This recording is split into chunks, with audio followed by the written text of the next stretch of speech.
The meaning of his name is just opposite to his life, the situation of life that he is facing.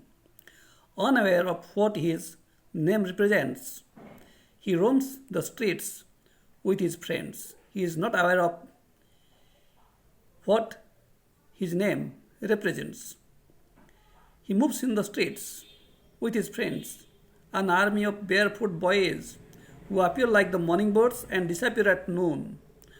Over the months, I have come to recognize each of them. As the narrator sees them every day, she has come to recognize them.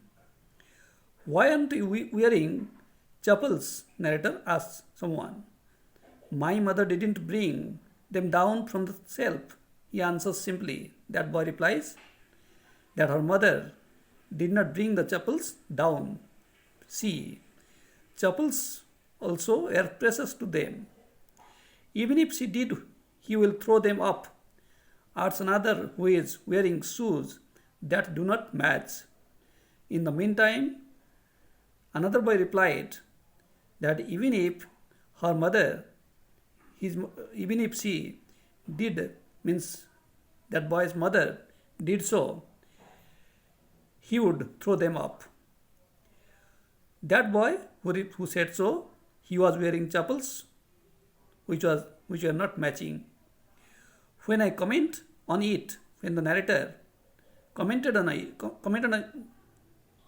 it, he shuffles his feet. He shuffles his feet. Actually, he exchanges the shoes, the chappals, and says nothing. I want shoes, says a third boy who has never owned a pair in all his life. Another boy who has never worn a pair of shoes.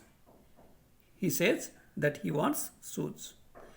Traveling across the country, I have seen children walking barefoot in cities on village roads without chappals, without slippers, shoes. They walk. It is not the lack of money, but a tradition to stay barefoot, is one explanation. To hide their poverty, they say this way that it is not the lack of money, but it is their tradition to walk barefoot. I wonder if this is only an excuse to explain away a perpetual state of poverty, everyday, perpetual state of poverty, everyday state of poverty. Narrator wonders whether this is just an excuse to hide their perpetual, everyday state of poverty. I remember a story, a man from Udupi, a place in South India, from Udupi, once told me. Narrator tells you another story of a man. As a young boy, he would go to school past an old temple where his father was a priest. He would stop briefly at the temple and pray for a pair of shoes. That boy would pray for a pair of shoes. 30 years later, I visited his town and the temple, which was now drowned, sunk, S-U-N-K, sunk, drowned in an air of desolation. Desolation, almost appearing lifeless, as if no human being was there, devoid of inhabitants, devoid, D-E-V-O-I-D, devoid of inhabitants.